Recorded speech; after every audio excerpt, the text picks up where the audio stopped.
Mari kita berdoa. Tuhan, kami sudah sampai di dalam penghujung daripada Injil Lukas. Kiranya Tuhan beri kepada kami firman.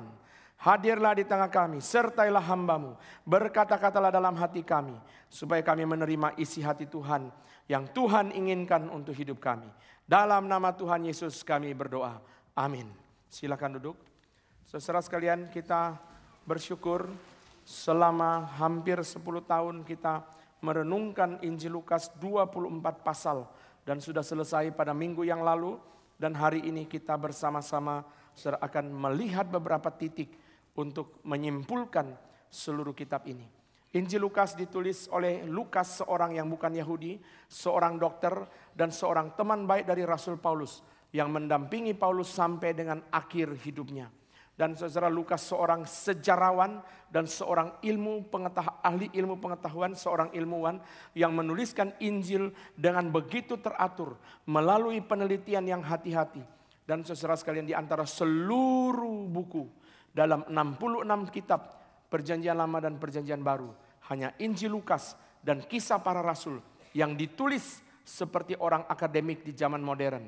Ada kata pengantar, ada daftar isi. Itu sudah ditulis dengan satu struktur yang begitu hati-hati. Lukas seorang dokter, Lukas seorang ahli sejarah, Lukas seorang bukan Yahudi. Dan dia menuliskan Injil, saudara sekalian, dengan beberapa ciri khas. Lukas menuliskan Injil untuk orang-orang bukan Yahudi. Orang-orang bukan Yahudi. Matius menulis Injil untuk orang Yahudi. Markus menulis Injil untuk gereja di Roma. Yohanes menulis Injil untuk orang-orang di akhir abad pertama. Tetapi Lukas menulis Injil untuk orang-orang bukan Yahudi. Itu sebabnya beberapa tema menjadi sangat penting di dalam Injil Lukas. Yaitu khususnya Lukas ingin menyatakan cinta kasih kepada orang-orang yang terpinggirkan. Satu-satunya Injil yang mencatat tentang perumpamaan orang Samaria hanya Injil Lukas. Saudara sekalian, yang memperhatikan pelayanan dari para perempuan hanya Injil Lukas. Yang saudara sekalian mencatat mengenai orang yang bersyukur kepada Tuhan 10 orang kusta yang disembuhkan, itu adalah Injil Lukas. Banyak catatan yang hanya ada di dalam Injil Lukas, khususnya memperhatikan orang-orang yang terpinggirkan. Ini adalah kasih karunia Allah bagi mereka yang terpinggirkan. Hari ini kita akan bersama-sama melihat kembali di dalam 3 titik. 3 titik. Pekerjaan Allah, pekerjaan Tuhan Yesus, dan pekerjaan Roh Kudus. Ini adalah struktur daripada khotbah ini. Pekerjaan Allah menyatakan belas kasihan. Pekerjaan Tuhan Yesus berdoa. Pekerjaan Roh Kudus memenuhi orang percaya. Ini 3 yang kita akan renungkan. Pertama, saudara sekalian, adalah pekerjaan Allah, yaitu menyatakan belas kasihan. Saya akan mulai bagian yang pertama dengan membandingkan 2 perumpamaan yang paling terkenal. Saudara, Tuhan Yesus mengucapkan kurang lebih 30-40 perumpamaan. Dari sekian banyak perumpamaan itu, yang paling terkenal adalah perumpamaan anak yang hilang dan perumpamaan orang Samaria yang baik hati. Banyak perumpamaan yang Yesus ucapkan, tapi yang paling terkenal adalah 2 itu. Saudara sekalian, baca di internet kesimpulan yang dibikin oleh siapa saja. Misalnya 10 perumpamaan yang paling terkenal, 12 yang paling terkenal, 7 yang paling terkenal, 5 yang paling terkenal. Selalu 2 perumpamaan ini masuk di dalamnya. Itu sebabnya kita mau tidak mau harus memperhatikan titik pertama, belas kasihan yang saya ramu di dalam 3 bagian menyatu untuk memperlihatkan belas kasihan Allah kepada 2 macam orang. Mari kita buka dulu saudara sekalian bagian pertama, Lukas 10 ayat yang ke-30. Injil Lukas pasal yang ke-10 ayat yang ke-30. Mari kita lihat. Jawab Yesus, adalah seorang yang turun dari Yerusalem ke Yeriko. Ia jatuh ke dalam tangan penyamun-penyamun yang bukan saja merampoknya habis-habisan, tetapi juga memukulnya, dan yang sesudah itu pergi meninggalkannya setengah mati. Kita pindah ke perumpamaan anak yang hilang. Lukas 15 ayat yang ke-13 dan 14. Mari kita baca bersama-sama. Lukas 15 ayat yang ke-13 dan 14. 1, 2, 3. Beberapa hari kemudian anak bungsu itu menjual seluruh bagiannya itu lalu pergi ke negeri yang jauh. Di sana ia memboroskan harta miliknya itu dengan hidup berfoya-foya. Setelah dihabiskannya semuanya, timbullah bencana kelaparan di dalam negeri itu, dan ia pun mulai melarat. Saudara perhatikan, dua perumpamaan ini menceritakan cerita saudara dengan satu saudara konteks yang begitu mirip, yaitu perjalanan. Orang yang dirampok, yang ditolong oleh orang Samaria yang baik hati itu berjalan dari Yeriko, dari Yerusalem menuju kepada Yeriko. Anak yang hilang itu berjalan dari rumah bapaknya menuju ke negeri yang jauh. Perjalanan. Ini seolah-olah saudara memberikan kepada kita satu gambaran saudara, bahwa kehidupan manusia itu adalah kehidupan di dalam perjalanan. Saudara dan saya sedang berjalan. Berjalan menuju ke rumah Bapa di sorga. Berjalan menuju kepada akhir sejarah. Berjalan menuju kepada panggilan Tuhan. Berjalan menuju kepada pimpinan Tuhan. Tetapi di dalam perjalanan kita menyaksikan saudara dari dua perumpamaan ini. Kita melihat ada penderitaan yang terjadi. Yang pertama saudara, penderitaan yang diakibatkan oleh ketidakadilan. Inilah fakta yang kita saksikan di dalam masyarakat. Inilah fakta yang kita saksikan di dalam kehidupan kita sekalipun. Penderitaan yang ditimbulkan oleh ketidakadilan. Karena orang yang ditolong oleh orang Samaria itu adalah dirampok oleh penyamun-penyamun. Habis-habisan dipukuli dan ditinggalkan dalam kondisi setengah mati. Penderitaan akibat ketidakadilan. Inilah fakta dalam perjalanan hidup manusia. Saudara sekalian, kita menyaksikan ketidakadilan bahkan di dalam negara-negara yang paling maju di dalam sistem keamanan dan sebagainya. Saudara sekalian, penderitaan yang kedua yang kita saksikan dari perumpamaan anak yang hilang adalah penderitaan akibat kebodohan sendiri, akibat kesalahan sendiri. Dia minta warisan, dia bawa semua ke negeri yang jauh, dia hidup berfoya-foya, baru bencana kelaparan datang. Saudara, coba bencana datang dulu, dia langsung segera nabung. Kalau bencana datang dulu, dia langsung segera antisipasi. Tapi yang terjadi justru tidak. Setelah semua harta habis, baru bencana itu datang. Penderitaan yang ditimbulkan oleh kebodohan, oleh kesalahannya sendiri. Saudara lihat di dalam perjalanan hidup manusia, dua penderitaan ini. Masih ada banyak yang lain, tetapi dua penderitaan ini saudara menjadi dominan. Ada penderitaan karena bencana alam, tetapi itu bukan sesuatu yang menjadi makanan kita sehari-hari. Tapi penderitaan karena ketidakadilan. Saudara lihat, ditipu oleh klien, ditipu oleh supplier. Penderitaan karena ketidakadilan, sesuatu yang sering terjadi. Penderitaan karena kesalahan kita sendiri, sesuatu yang sering kali terjadi.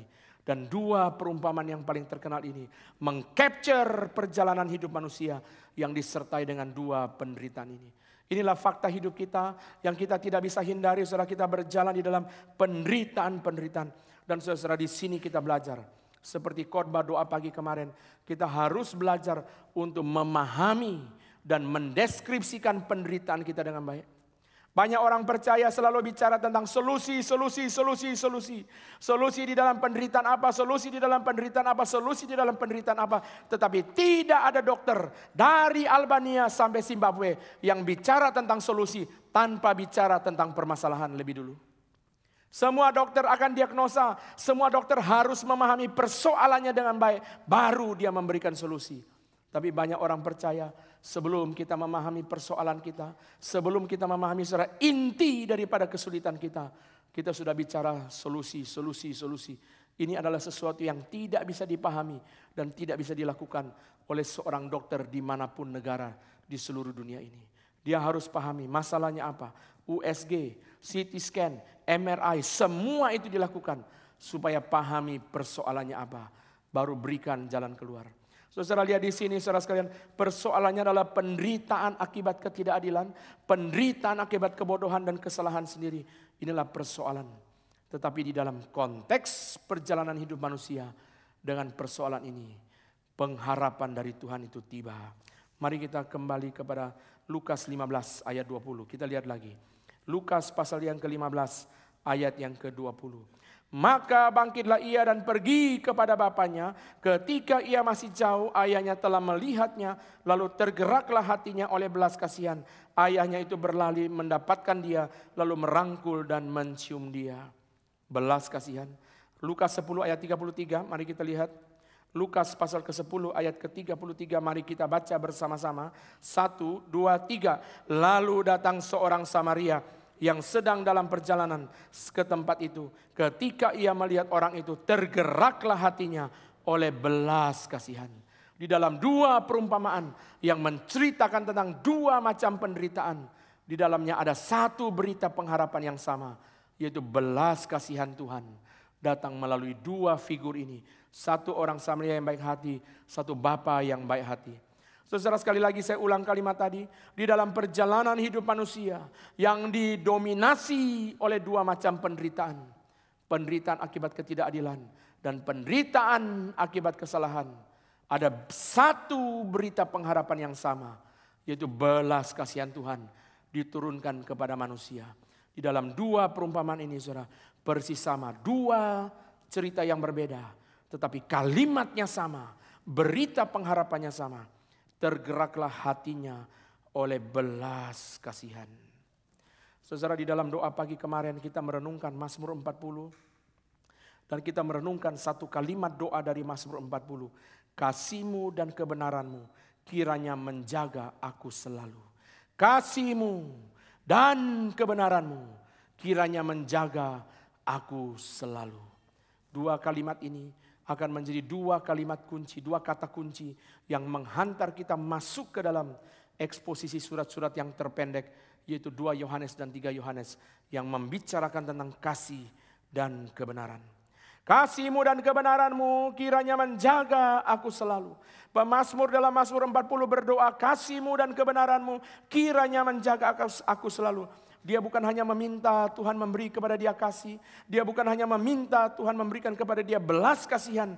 Tetapi Tuhan memberikan kepada dia juga kebenaran. Dan saudara perhatikan. Di dalam doa pagi kemarin saya katakan, saudara. Sebelum Tuhan menyatakan kasih-Nya kepada pengemis yang buta itu. Di dalam Lukas 18. Tuhan menyatakan kebenarannya terlebih dahulu.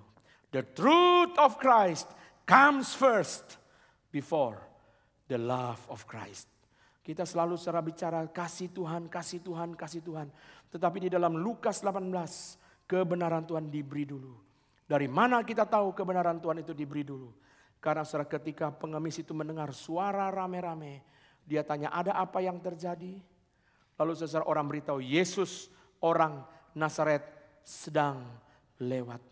Pengemis buta itu tidak berteriak, Yesus orang Nazaret kasihanilah aku. Tapi pengemis yang buta itu berteriak, Jesus the son of David, have mercy on me.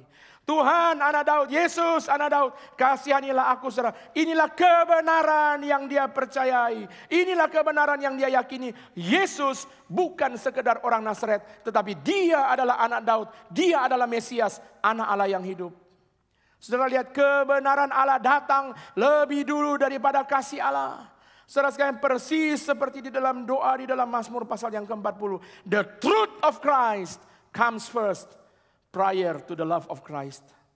Saudara sekalian, belas kasihan Tuhan, belas kasihan yang tidak bisa dipisahkan daripada kebenaran. Coba lihat pengemis buta itu. Dia minta supaya Tuhan menyembuhkan dia. Tetapi sebelum Tuhan menyembuhkan dia, dia disembuhkan lebih dulu hatinya dengan dia mengenal kebenaran Tuhan. Ketika orang banyak berkata, Yesus orang Nazaret sedang lewat. Dia berkata, bukan Yesus orang Nazaret, Yesus anak Daud. Saya tahu yang lewat ini Yesus orang Nazaret. Tapi tahukah kamu, dia adalah the son of David? Mengenalkah kamu bahwa dia adalah Mesias, anak Allah yang hidup? Saudara, dengan kalimat itu, waktu dia berteriak kepada Yesus, sekaligus dia mendeklarasikan kepada semua orang banyak bahwa Yesus bukan sekedar orang Nazaret, tetapi dia adalah the son of David. Saudara lihat, kebenaran Allah datang lebih dulu daripada kasih Allah. Ini adalah sesuatu yang sangat luar biasa. Saudara, sebelum dia berkata, Tuhan Yesus berkata kepada dia, apa yang kau kehendaki supaya aku lakukan kepadamu? Orang buta itu berkata, Tuhan, supaya aku dapat melihat. Sebelum Yesus ngomong itu, saudara, orang buta itu sudah memberitakan kebenaran dan memuliakan Kristus dengan berteriak. Makin orang banyak suruh dia diam, dia makin keras. Kemarin dalam doa pagi saya berkata, saudara, orang percaya yang benar-benar mengenal kebenaran makin menderita, makin berdoa. Bukan makin mundur dari doa. Makin mundur dari doa membuktikan kita tidak mengenal kebenaran. Saudara lihat orang banyak berkata, diam, jangan berteriak. Dia makin keras berteriak kepada Tuhan. Kenapa? Dia mengenal kebenaran. Orang yang mengenal kebenaran makin menderita, makin berdoa. Orang yang mengenal kebenaran Tuhan makin dia menderita, dia makin giat berdoa. Bukan justru semakin mundur. Semakin mundur menghasilkan pertanyaan, apakah betul dia mengenal kebenaran? Saudara sekalian, belas kasihan adalah satu berita pengharapan yang datang kepada dua cerita penderitaan yang berbeda. Dalam perumpamaan Samaria, orang itu menderita karena ketidakadilan. Dalam perumpamaan anak yang hilang, orang itu menderita karena kesalahan dia sendiri. Di dalam dua cerita yang penderitaan yang berbeda, yang meliputi perjalanan hidup manusia, satu berita pengharapan yang sama, belas kasihan Tuhan. Itu sebabnya dalam Lukas pasal pertama, Zakaria, papa dari Yohanes Pembaptis, sudah memberitahu kita dalam nyanyian pujian dia, kelahiran Kristus akan dipenuhi oleh rahmat dan belas kasihan dari Allah. Salah satu ciri khas daripada kehadiran Kristus di dalam dunia adalah rahmat dan belas kasihan. Dan Zakaria di dalam nyanyian pujian di dalam Lukas pasal pertama, dia sudah mengumumkan itu kepada kita. Saudara, tidak heran saudara sekalian, di dalam perjalanan membawa anak laki-laki yang meninggal itu dalam pemakaman di Nain, Tuhan Yesus melihat janda itu. Janda yang sudah kehilangan suaminya. Sekarang mempunyai anak hanya satu pun meninggal. Tergeraklah hati Yesus oleh belas kasihan. Dan saudara perhatikan pola yang sama. Yang dicatat dalam Injil. Yang dicatat dalam perumpamaan Samaria. Yang dicatat dalam perumpamaan anak yang hilang. Melihat, tergeraklah hati oleh belas kasihan. Dan bertindak. Melihat, tergeraklah hati oleh belas kasihan. Dan bertindak. Inilah proses yang dicatat oleh Alkitab. Melihat, tergeraklah hatinya oleh belas kasihan dan bertindak. Melihat orang menderita, tergeraklah hati oleh belas kasihan dan bertindak. Lalu saudara, waktu kita merenungkan ini, kita bertanya, Tuhan, apakah Tuhan tidak melihat penderitaan saya? Ataukah Tuhan melihat penderitaan saya tetapi Tuhan tidak tergerak oleh belas kasihan? Bukankah saya juga mengalami penderitaan yang dialami oleh orang yang dirampok dalam perumpamaan Samaria itu? Bukankah saya juga mengalami penderitaan yang dialami oleh anak bungsu yang bodoh itu? Tuhan, apakah Engkau melihat? Bukankah Engkau maha tahu? Bukankah Engkau maha hadir? Bukankah saya yakin Engkau pasti melihat? Apakah Engkau tidak tergerak hatimu kepada belas kasihan dan bertindak melakukan sesuatu kepada saya? Inilah pergumulan yang dialami oleh orang di dalam penderitaan. Yang dialami oleh saudara dan saya di dalam penderitaan yang menyertai perjalanan hidup kita.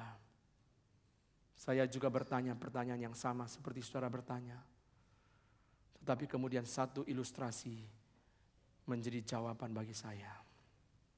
Seorang ayah melihat anaknya yang sakit dibawa ke rumah sakit dan akan diinfus. Untuk dimasukkan obat, untuk dimasukkan cairan dan sebagainya. Si ayah melihat anaknya yang disuntik, yang diinfus.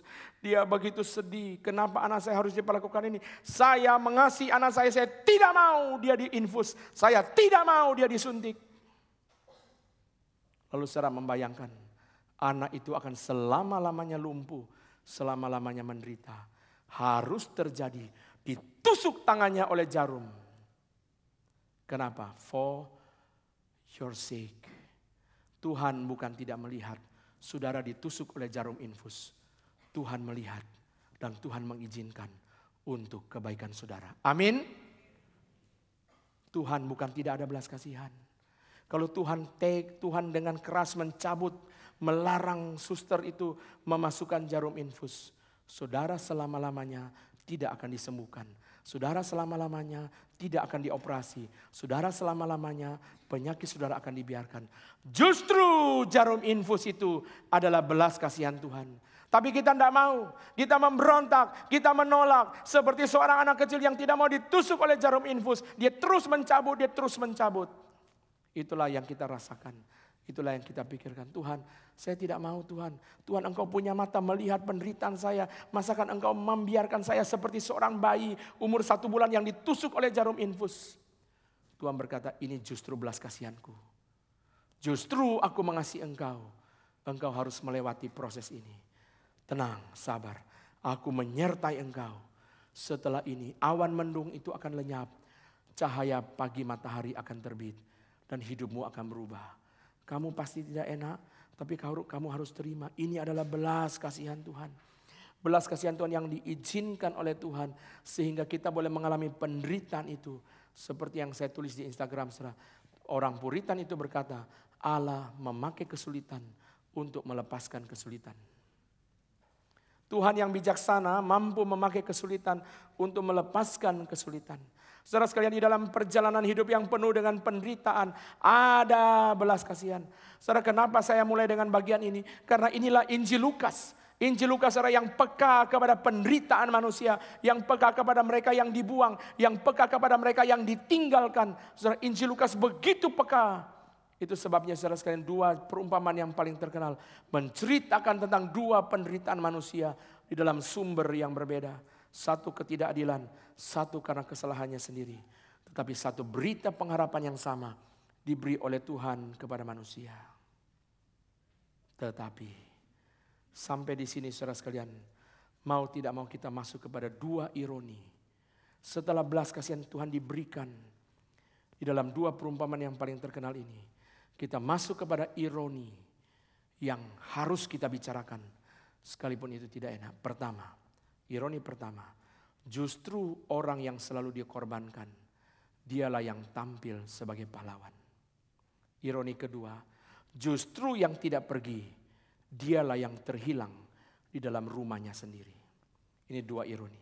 Ironi yang pertama, saudara, orang yang selalu direndahkan, justru dia yang tampil sebagai pahlawan. Ironi yang kedua, yang tidak pergi, yang ada dalam rumah, justru dia yang terhilang. Ini yang saya akan mulai bahas, saudara. Dan kita akan melihat koneksinya dengan belas kasihan. Saudara sekalian, Lukas sengaja menulis 2 kali, saudara, peran orang Samaria. Yang pertama adalah perumpamaan ini. Dan yang kedua, saudara sekalian, adalah orang Samaria, yaitu satu-satunya yang kembali setelah 10 orang kusta disembuhkan. Yang kembali itu adalah orang Samaria. Orang Yahudi tidak bergaul dengan orang Samaria. Itu sebabnya ketika Tuhan Yesus meminta minum kepada perempuan Samaria itu kaget. Bukankah orang Yahudi tidak bergaul dengan orang Samaria? Sebab orang Samaria dianggap tidak murni keyahudiannya. Mereka yang ada di utara tidak murni keyahudiannya. Mereka bukan Yahudi yang tulen. Itu sebabnya mereka dihina. Itu sebabnya mereka direndahkan oleh orang-orang Yahudi. Mereka selalu dicemooh. Mereka selalu dihina. Mereka selalu direndahkan. Tetapi saudara lihat, cerita ini saudara, begitu tajam Yesus berikan. Orang itu, korban itu dari Yerusalem menuju ke Yeriko. Artinya apa? Dari Yerusalem menuju ke Yeriko artinya dia baru pulang sembahyang. Dia orang Yahudi yang baru pulang ibadah. Dia orang Yahudi yang baru pulang sembahyang dari Yerusalem menuju kepada Yeriko. Di tengah jalan dia dirampok, di tengah jalan dia dipukuli habis-habisan. Tapi orang Lewi lihat melewat, orang imam lihat melewat. Satu-satunya yang menolong justru orang Samaria yang selalu direndahkan, yang selalu dihina, yang selalu dijatuhkan. Justru dia yang muncul sebagai penolong. Oh, ini adalah sindiran yang sangat keras. Kamu selama ini banggakan orang-orang tertentu. Pada waktu kamu kesulitan yang muncul sebagai pahlawan, justru orang yang selalu kamu hina. Orang yang kamu tidak anggap, yang kamu rendahkan, itulah yang muncul sebagai pahlawan. Karena belas kasihan Tuhan mampu mengangkat dia sebagai pahlawan bagi hidupmu. Yang kamu andal-andalkan, yang kamu bangga-banggakan, yang kamu tonjol-tonjolkan, justru sama sekali tidak peduli kepadamu dalam penderitaanmu. Itulah lihat orang Lewi. Orang Yahudi selalu membanggakan orang Lewi. Orang Yahudi selalu membanggakan para imam. Tapi pada waktu orang Yahudi yang pulang sembahyang itu dirampok, tidak ada satupun yang menolong dia. Yang menolong dia justru adalah seorang Samaria yang justru selama ini dihina. Jangan merendahkan orang. Karena nanti suatu hari Tuhan permalukan engkau sedalam-dalamnya dengan membangkitkan orang yang kau hina menjadi pahlawan bagi hidupmu. Iya ya. Yang kamu andal-andalkan, tutup mata. Yang kamu bangga-banggakan, hilang. Yang kamu harap-harapkan, justru mengecewakan. Tapi yang kamu tidak gubris, itu yang muncul. Muncul di saat yang paling sulit. Kamu gengsi, waktu kamu perlu pertolongan dia. Enggak, saya enggak mau. Tapi istri cubit terus di pinggir. Mau mampus atau mau gengsi? Makan itu gengsi. Sekarang minta maaf dan terima pertolongan dia. Gengsi masih besar. Tidak mau. Saya seumur hidup tidak akan menerima pertolongan dia. Tapi istri terus cubit. Mau makan gengsi atau mau mampus? Kamu sudah sekarat begini pun masih gengsi. Kamu gak mau rendah hati minta maaf. Ayo sekarang minta maaf sama dia. Sekian lama kamu menghina dia. Sekian lama kamu merendahkan dia. Waktu kesulitan, dialah yang muncul menolong engkau. Itu sebabnya kalau kita direndahkan, jangan minder. Karena belas kasihan Tuhan mampu membangkitkan kita menjadi orang yang dipakai sebagai pahlawan. Kalau kita diberkati Tuhan seperti orang Yahudi, jangan menghina. Karena orang yang kita hina justru akan dibangkitkan Tuhan menjadi pahlawan. Itu the power of mercy. Belas kasihan Tuhan saudara mampu menggerakkan orang Samaria itu.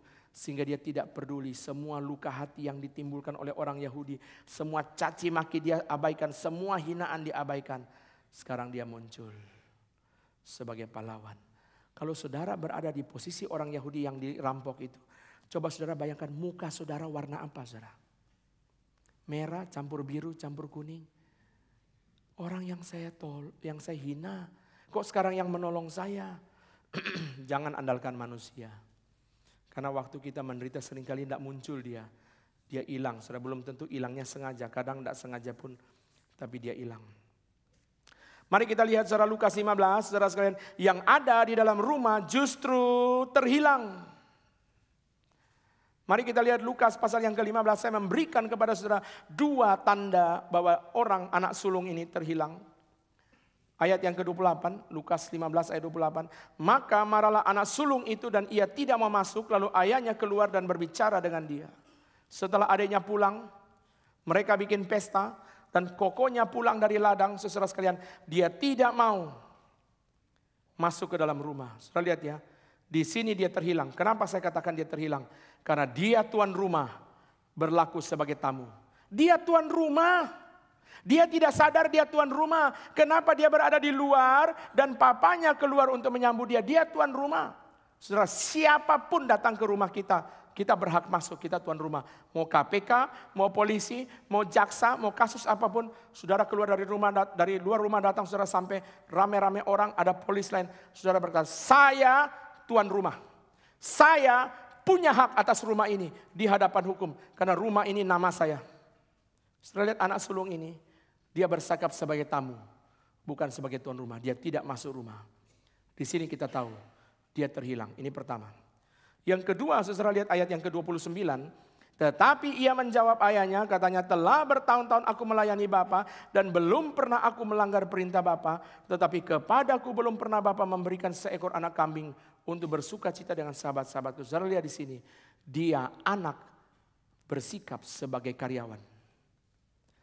Anak kalau mau makan, tidak usah minta, langsung ambil. Kalau sopir, permisi nyonya, bisa minta Indomie, itu karyawan. Anak tinggal ambil. Mau masak Indomie, mau masak nasi, kue di kulkas, tinggal ambil. Itu anak. Saudara lihat di sini, saudara, dia tidak sadar dia anak. Itu sebabnya saya berkata dia terhilang. Tuan rumah rasa tamu, anak rasa karyawan. Ini 2 tanda dia terhilang. Saya tidak banyak bahas karena saya sudah tulis lengkap semua di dalam buku saya. Saudara bisa baca sendiri. Ayat 31, kata papanya. Ayat 31, kata ayahnya kepadanya, anakku, engkau selalu bersama-sama dengan aku dan segala kepunyaanku adalah kepunyaanmu. Di sini papanya mengkonfirmasi, dia terhilang. Anak sulung itu terhilang. Pertama papanya berkata, anakku, you aware your identity. Engkau adalah anak bukan karyawan. Engkau selalu bersama-sama dengan aku dan segala kepunyaanku adalah kepunyaanmu. Kadang kita merasa yang pergi jauh itu yang akan terhilang. Yang di dalam rumah tidak terhilang. Tapi faktanya juga bisa terjadi. Yang pergi jauh justru ditemukan. Yang di dalam rumah justru terhilang. Jangan jauh-jauh kuliah, nanti sampai di sana kena pengaruh teman, kena pengaruh lingkungan jadi rusak. Tapi justru di sana dia dengarkan khotbah, ikut KKR. Dan tahun depan dia pulang, sudah menjadi pengurus. Kadang-kadang kalau saya mengunjungi cabang-cabang kita di luar negeri, di daerah mahasiswa. Kamu ya dulu remaja ya di Kebun Jeruk ya. Oh ya, kok sekarang lain sekali? Ya saya pelayanan sekarang. Oh kok bisa? Kamu bagian apa? Saya ditunjuk jadi bendahara. Hah? Bendahara apa? Bendahara gereja. Yang benar? Iya Pak. Sampai geleng kepala. Yang pergi jauh justru ditemukan. Yang di dalam rumah justru terhilang. Jangan saudara pikir ada di samping kita, kita bisa jaga. Ini satu pikiran tahayul yang banyak orang tua belum bertobat. Itu pemberhalaan yang harus kita bertobat. Saya tidak berarti semua anak harus pergi. Tapi saudara jangan berpikir bahwa ada saudara bisa jaga. Saya pernah dikasih tahu orang, anak SMA hamil di luar nikah sama pacarnya. Saya tanya, emang hamil di luar nikah bagaimana caranya? Dua-duanya tinggal di asrama Katolik yang sangat keras dijaga suster. Kok bisa hamil? Karena manusia bukan Tuhan. Dia di dalam asrama yang begitu ketatnya. Manusia berdosa, ada akalnya enggak? Pasti ada akalnya. Sekali lagi saya ulang ya, orang tua jangan merasa kalau anak tinggal rumah kita bisa jaga dia. Itu berhala. Saudara secara tidak sadar mengangkat diri saudara berhala. Jangan berpikir kamu bisa jaga dia. Kamu harus bilang, papa sendiri pun tidak bisa jaga diri papa kok. Kok jaga kamu? Kita tidak sadar. Kita pikir, oh yang jauh pasti terhilang. Yang dalam rumah pasti aman. Ternyata yang jauh pulang jadi hamba Tuhan. Yang di dalam rumah justru menjadi perampok. Yang grogoti uang papanya justru yang tinggal dalam rumah. Yang grogoti kesehatan mamanya justru yang tinggal dalam rumah. Yang dalam rumah itu yang terhilang. Ini adalah ironi, jangan berpikir yang ada di luar sana. Karena belas kasihan Tuhan mampu membawa yang jauh itu kembali. Itu sebabnya saudara kita jangan berpikir kalau papa mama jaga pasti aman. Bukan, yang paling penting adalah belas kasihan Tuhan ada atau tidak ada. Kalau saudara tidak menangkap pikiran ini, saudara sekalian saudara terus jatuh ke dalam pikiran yang salah selama bertahun-tahun. Bukan soal kita jaga atau tidak jaga. Saudara jaga pun dia bisa hidup dalam dosa. Saudara jaga pun dia bisa terhilang. Saudara dalam rumah pun dia bisa terhilang. Yang paling penting, belas kasihan Tuhan ada atau tidak ada. Kalau ada belas kasihan Tuhan, anak yang terhilang jauh bisa dibawa kembali. Kalau tidak ada belas kasihan Tuhan, sekalipun dia di dalam rumah orang Kristen pun dia bisa terhilang. Kita punya pikiran apa? Jangan jauh-jauh biar papa mama jaga dia di sini. Emang papa mama mampu jaga? Papa mama pasang CCTV aja dia bisa berbuat dosa kok. Enggak bisa saudara. Saudara belas kasihan itu kunci. Belas kasihan, belas kasihan. Pekerjaan Allah yang pertama adalah belas kasihan. Mari kita buka Lukas pasal ke-6. Kita lihat pekerjaan Allah yang kedua yaitu Tuhan Yesus berdoa. Lukas pasal yang ke-6. Lukas pasal yang ke-6. Mari kita membaca bersama-sama ayat ke-12 dan 13. Lukas 6 ayat 12 dan 13. 1, 2, 3. Pada waktu itu pergilah Yesus ke bukit untuk berdoa. Dan semalam-malaman ia berdoa kepada Allah. Ketika hari siang ia memanggil murid-muridnya kepadanya. Lalu memilih dari antara mereka 12 orang yang disebutnya rasul. Murid Tuhan Yesus banyak berdoa. Ini adalah salah satu ciri khas daripada Injil Lukas. Lukas banyak mencatat Tuhan Yesus berdoa. Yang mencatat waktu dibaptis Yesus berdoa hanya Lukas. Yang mencatat waktu memanggil para rasul Yesus berdoa hanya Lukas. William Hendriksen berkata, kenapa Lukas memperhatikan doa Yesus? Karena Injil Lukas ditulis setelah Lukas mengikuti seluruh perjalanan Paulus. Lukas menyaksikan dengan mata di atas kepala sendiri. Rasul Paulus begitu banyak berdoa. Itu sebabnya dia pulang, dia tetapkan. Tulis doa Yesus. Matius tidak perhatikan, Markus abaikan, Yohanes tidak menjadikan itu fokus. Tapi Lukas perhatikan doa Tuhan Yesus. Saudara, kenapa Yesus berdoa begitu lama? Thomas Watson, seorang Puritan, mengatakan kalimat begini, saudara. Tuhan Yesus pergi ke kayu salib lebih bersemangat ketimbang kita pergi ke tahta kasih karunia Allah. Tuhan Yesus pergi ke kayu salib lebih bersemangat ketimbang kita pergi ke tahta kasih karunia Allah. Kita berjalan pergi berdoa sama Yesus berjalan pergi ke kayu salib. Lebih semangat Tuhan Yesus katanya. Matthew Henry mengatakan begini, saudara. Kita mempunyai banyak urusan di tahta kasih karunia. Dan kita harus bersuka cita dalam persekutuan dengan Allah. Dan dengan kedua hal ini kita kadang-kadang dapat membuat doa kita lama. Banyak urusan di tata kasih karunia Allah. Kita punya banyak urusan. Banyak urusan, itu sebabnya kita datang dan banyak berdoa. Banyak urusan, itu sebabnya kita datang dan banyak berdoa. Karena ada banyak urusan. Kalau setiap urusan saudara bawa ke dalam doa bisa berjam-jam. Kenapa Yesus banyak berdoa? Kenapa Yesus berdoa sepanjang malam? Karena dia akan memilih 12 murid yang akan membawa Injil ke seluruh dunia. Yang akan membawa Injil ke seluruh dunia, dia tidak boleh sembarang memilih murid. Dia berdoa sepanjang malam, mencari apa yang Bapa mau. Dan saya percaya di dalamnya, saudara sekalian, pergumulan yang paling tidak mudah adalah memilih di antaranya pengkhianat itu, yaitu Iskariot. Saudara, Tuhan Yesus berdoa, sampai di kayu salib Tuhan Yesus berdoa. Ya Bapa, ampunilah. Tuhan Yesus berdoa. Lukas memberikan kepada kita pengajaran di saat-saat yang penting. Yesus berdoa di saat-saat yang genting berdoa. Sebelum mengambil keputusan yang penting berdoa. Sebelum mengambil keputusan yang penting berdoa. Sebelum mengambil keputusan yang penting berdoa. Sebelum mulai PRI Pekanbaru doa berlutut. Sebelum pemilihan badan-badan yang baru doa berlutut. Karena sebelum mulai keputusan yang penting berdoa. Tuhan Yesus sering mengundurkan diri ke tempat-tempat yang sunyi dan berdoa. Tuhan Yesus mengajar kita untuk berdoa dengan tidak jemu-jemu. Tuhan Yesus mengajar kita untuk berjaga-jaga senantiasa dan berdoa supaya kamu beroleh kekuatan. Di Taman Getsemani, Tuhan Yesus berdoa. Saya tidak banyak bahas ini, saudara. Karena kita sudah banyak bahas dalam khotbah-khotbah yang lain.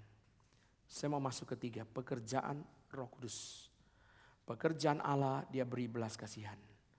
Pekerjaan Tuhan Yesus, dia berdoa. Pekerjaan ini adalah ciri khas dari Injil Lukas. Pekerjaan Roh Kudus memenuhi. Saudara perhatikan pengantar yang pendek dari bagian ketiga ini. Injil Lukas dan khususnya Kisah Para Rasul mencatat nama Roh Kudus paling banyak. Misalnya Lukas 15 kali, Matius 6 kali, Markus 4 kali. Saudara sekalian, Kisah Para Rasul 43 kali. Lukas adalah teolog yang berfokus kepada Roh Kudus. Itu sebabnya Injil Lukas dan Kisah Para Rasul berbicara banyak sekali tentang Roh Kudus. Tapi saya bawa saudara pagi ini melihat sesuatu yang belum pernah dikhotbahkan selama 10 tahun ini. Justru belum pernah dikhotbahkan. Yaitu keluarga yang dipenuhi Roh Kudus. Di hari Pentakosta ini kita merenungkan poin ini. Keluarga yang dipenuhi Roh Kudus. Dan Injil Lukas dibuka dengan satu kesaksian yang kurang kita perhatikan. Yaitu keluarga yang dipenuhi oleh Roh Kudus. Mari kita baca. Mari kita lihat. Lukas pasal pertama ayat 15. Lukas pasal pertama ayat 15. Sebab ia akan besar di hadapan Tuhan dan ia tidak akan minum anggur atau minuman keras dan ia akan penuh dengan Roh Kudus mulai dari rahim ibunya, Yohanes Pembaptis. Ini anaknya, Yohanes Pembaptis. Ayat 41. Lukas 1:41.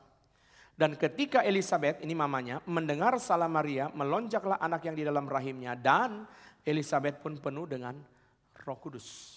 Anak penuh Roh Kudus, mama penuh Roh Kudus. Sekarang lihat ayat 67. Lukas 1 ayat 67. Dan Zakaria ayahnya penuh dengan Roh Kudus. Lalu bernubuat katanya, Papa, anak penuh Roh Kudus, mama penuh Roh Kudus, Papa penuh Roh Kudus.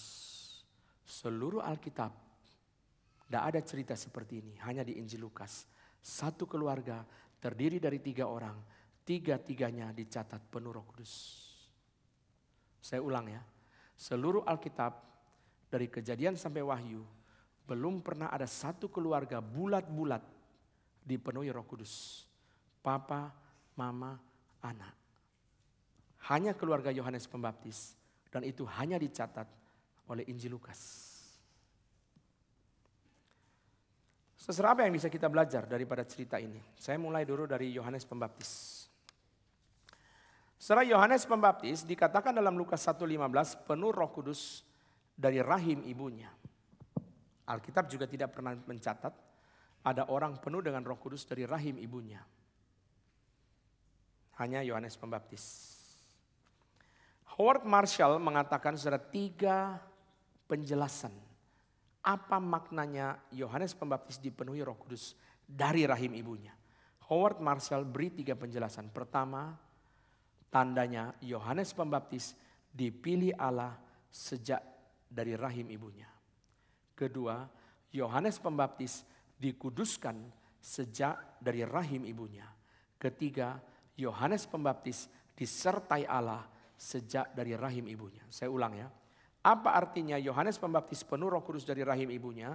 Howard Marshall beri 3 penjelasan. Pertama, artinya Yohanes Pembaptis dipilih Allah sejak rahim ibunya. Kedua, Yohanes Pembaptis dikuduskan Allah sejak rahim ibunya. Ketiga, Yohanes Pembaptis disertai Allah sejak rahim ibunya. Yohanes Pembaptis melewati kehidupan yang penuh dengan Roh Kudus sejak rahim ibu. Sepanjang Alkitab belum pernah ada keluarga dicatat 3 anggota keluarga seluruhnya bulat-bulat dipenuhi Roh Kudus, tidak ada. Sepanjang Alkitab belum pernah dicatat ada seorang hamba Tuhan yang penuh dengan Roh Kudus dari rahim ibunya, tidak ada. Hanya Yohanes Pembaptis dan hanya Lukas yang mencatat ini.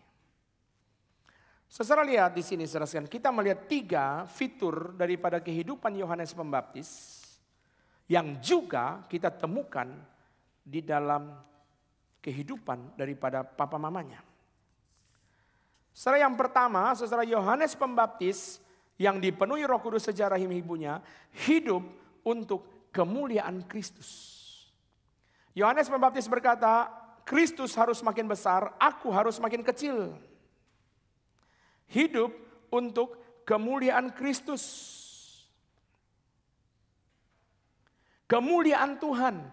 Ini yang juga saudara sekalian kita temukan di dalam nyanyian pujian daripada ayahnya Yohanes Pembaptis, yaitu Zakaria.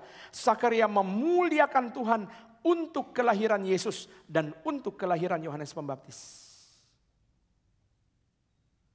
Ini juga yang kita temukan ketika Maria mengunjungi Elizabeth. Elizabeth berkata dalam Lukas 1:45, berbahagialah ia yang telah percaya, sebab apa yang dikatakan kepadanya dari Tuhan akan terlaksana. Kalimat ini sedang memuji Tuhan yang melaksanakan apa yang Tuhan katakan. Keluarga yang dipenuhi oleh Roh Kudus. Ciri yang pertama, kemuliaan Tuhan menjadi fokus. Keluarga yang dipenuhi oleh Roh Kudus. Ciri yang pertama, kemuliaan Tuhan. Yohanes Pembaptis hanya hidup untuk kemuliaan Kristus. Zakaria bernubuat memuliakan Allah karena Kristus dan karena Yohanes Pembaptis. Elizabeth memuliakan Kristus, memuliakan Tuhan. Keluarga yang dipenuhi oleh Roh Kudus.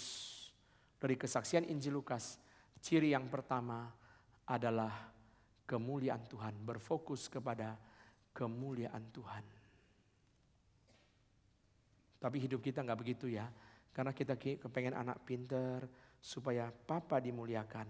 Kepengen anak kaya supaya papa dimuliakan. Kita tidak kepengen anak kita berhasil Tapi keberhasilan itu tidak memberi keuntungan bagi kita. Kita tidak mau. Saudara lihat ya, keluarga yang dipenuhi oleh Roh Kudus, ciri pertama adalah mereka berfokus kepada kemuliaan Tuhan. Ciri yang kedua, Yohanes Pembaptis, ciri yang kedua, merendahkan diri.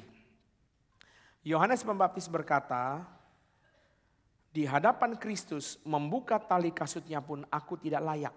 Saudara sudah tahu ini kan? Itu adalah pekerjaan budak yang paling rendah, yaitu membuka tali kasut. Membuka tali kasutnya pun aku tidak layak. Dia merendahkan diri di hadapan Tuhan Yesus. Ini ciri kedua. Waktu Maria mengunjungi Elisabet ngomong begini, siapakah aku ini sampai ibu Tuhanku datang mengunjungi aku. Sudah lihat kerendahan hati. Elisabet adalah cici daripada Maria. Tapi Elisabet merasa tidak layak dikunjungi oleh Maria sebab Maria adalah ibu dari Tuhan. Saya lihat ya, kerendahan hati. Kerendahan hati, sama. Sekarang kita buka Lukas 1, melihat Zakaria. Melihat kerendahan hati dan penyangkalan diri Zakaria. Mari kita lihat Lukas 1. Ayat 68 sampai 79. Saya tidak baca, saya mau hitung. Bukan mau membaca tapi mau berhitung. Lukas 1 ayat 68 sampai 79. Zakaria penuh dengan Roh Kudus dan memuliakan Tuhan. Itu disebut sebagai Benediktus itu ya, nyanyian Benediktus. Ayat 68, terpujilah Tuhan Allah Israel. 68, 69, 70, 71, 72, 73, 74, 75. Berapa itu? Dari 68, 3, 4, 5, 6, 7, 8, 9. 9 ayat dia bicara kemuliaan Tuhan dengan hadirnya Tuhan Yesus. 9 ayat. Tadi pagi saya bilang 8 ya, 9. Saudara lihat, dia bicara tentang Yohanes Pembaptis mulai ayat 76. Dan engkau hai anakku akan disebut Nabi Allah yang Maha Tinggi. 76, 77, 78, 79. Biasa orang lebih banyak bicara anaknya, bukan anak orang. Apalagi laki-laki tua yang dapat anak di hari tua.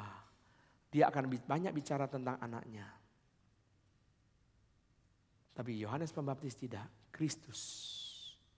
9 ayat bicara tentang Kristus. Hanya 4 ayat bicara tentang Yohanes Pembaptis. Ciri kedua dari keluarga yang dipenuhi oleh Roh Kudus adalah kerendahan hati.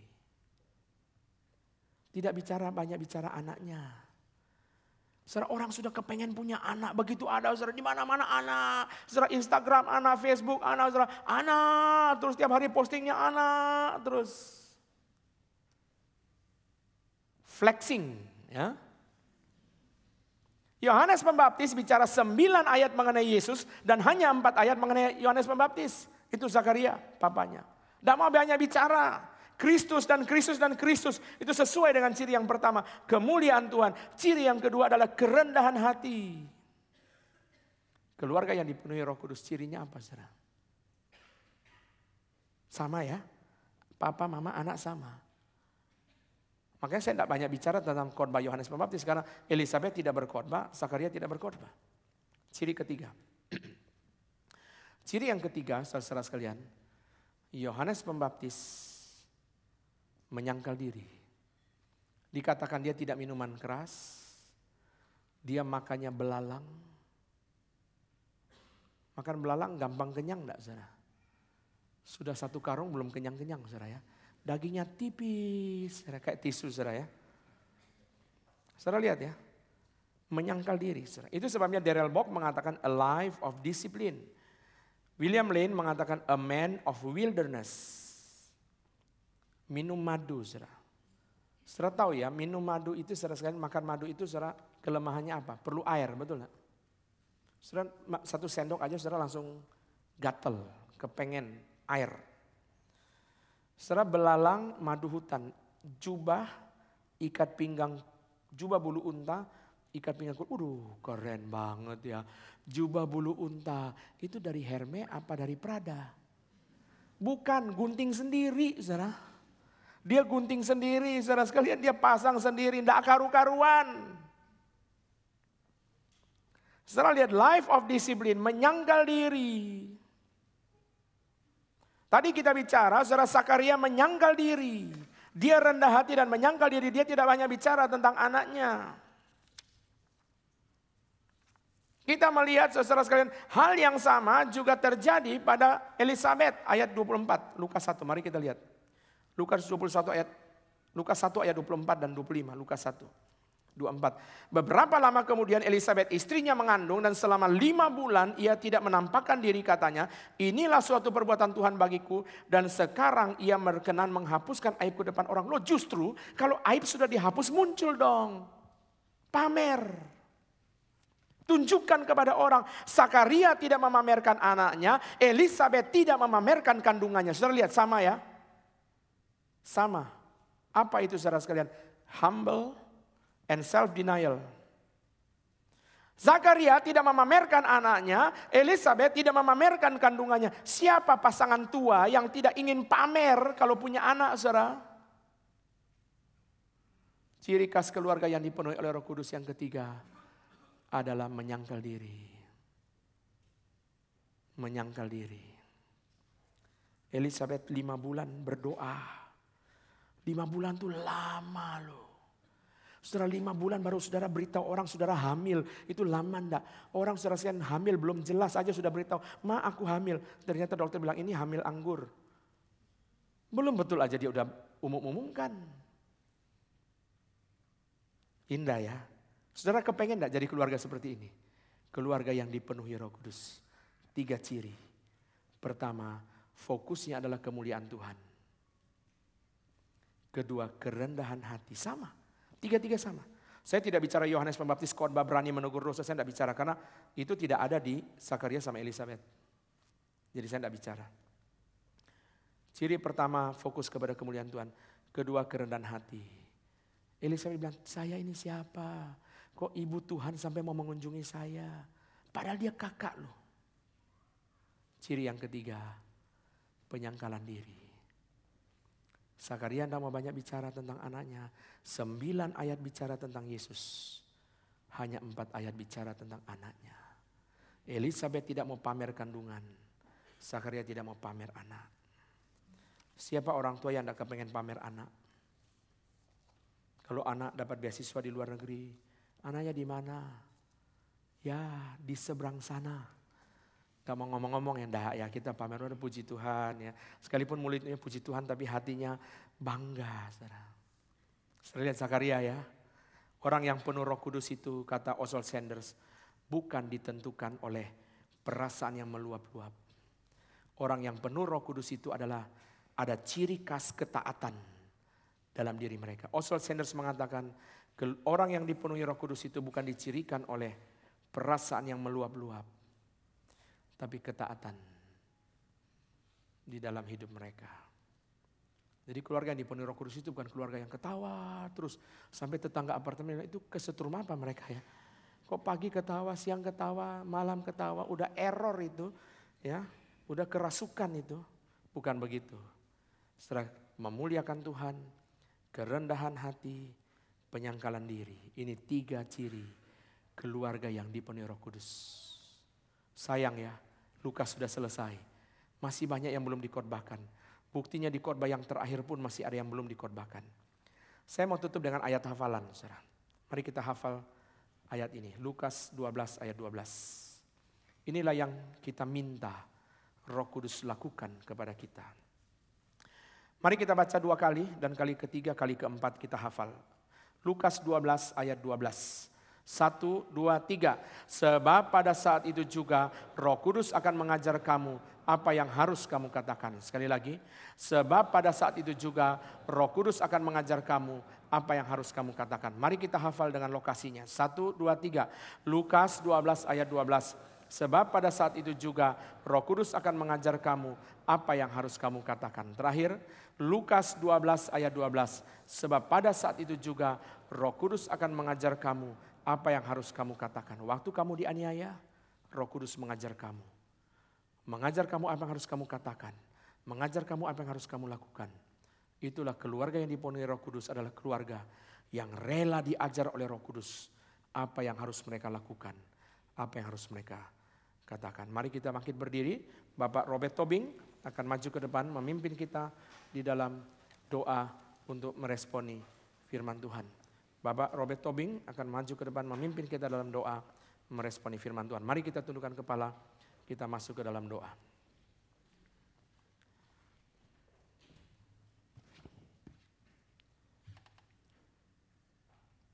Bapa kami yang ada di dalam surga, kami mengucap syukur lagi.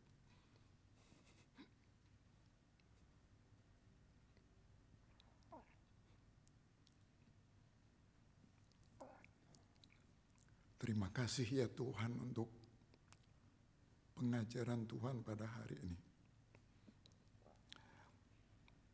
Terima kasih untuk karya Tuhan di dalam kehidupan kami satu persatu. Ya Tuhan. Keluarga lepas keluarga. Tuhan terus pimpin kami supaya kami terus boleh belajar secara khusus melalui keluarga Yohanes. Ampuni segala dosa dan salah kami ya Tuhan. Suami kepada istri, istri kepada suami, orang tua kepada anak, anak kepada orang tua. Jadikan kami satu keluarga yang baru Tuhan. Ya Tuhan. Keluarga yang dipenuhi dengan sikap kerendahan hati, sikap menyangkal diri, dan ingin terus memuliakan Tuhan sampai akhir. Terima kasih Tuhan. Kami menyerahkan setiap kami, diri kami, ke dalam tangan Tuhan. Dalam nama Tuhan Yesus kami berdoa. Amin. Amin. Tetap berdiri, kita bersama-sama mengaku iman kita di hadapan Tuhan demikian. Aku percaya kepada Allah, Bapa yang Maha Kuasa, Khalik langit dan bumi, dan kepada Yesus Kristus, anaknya yang tunggal Tuhan kita, yang dikanun dari Roh Kudus, lahir dari anak darah Maria, yang menderita sengsara di bawah pemerintahan Pontius Pilatus, disalibkan, mati dan dikuburkan, turun ke dalam kerajaan maut. Pada hari yang ketiga, bangkit pula dari antara orang mati, naik ke sorga, duduk di sebelah kanan Allah, Bapa yang Maha Kuasa. Dan dari sana ia akan datang untuk menghakimi orang yang hidup dan yang mati. Aku percaya kepada Roh Kudus, gereja yang kudus dan am, persekutuan orang kudus, pengampunan dosa, kebangkitan tubuh, dan hidup yang kekal. Amin. Silakan duduk. Saudara sekalian, minggu depan saya akan melayani di PRI Pekanbaru, dan Pendeta Eko Arya, Gembala Sidang GRI Batam, akan berkhotbah di tengah-tengah kita. Pak Eko adalah seorang yang sangat banyak belajar studi biblika. Kiranya boleh menjadi berkat bagi kita melalui khotbah di kebaktian pertama dan kebaktian yang kedua. Saudara, setelah itu bulan Juni tanggal 2 saya akan mulai seri eksposisi kitab-kitab yang terpendek yang akan diurut mulai dari 2 Yohanes, 3 Yohanes, Obadja, surat Yudas, dan diakhiri dengan Filemon. Kiranya kita boleh menggali kelimpahan firman. Injil Lukas sudah selesai, tetapi masih banyak yang belum dikhotbahkan. Detail-detail daripada Injil Lukas. Itu sebabnya hari ini kita mendengarkan bagian yang baru, tetapi saudara sekalian kita harus segera pindah kepada kitab yang lain, karena sudah sangat lama.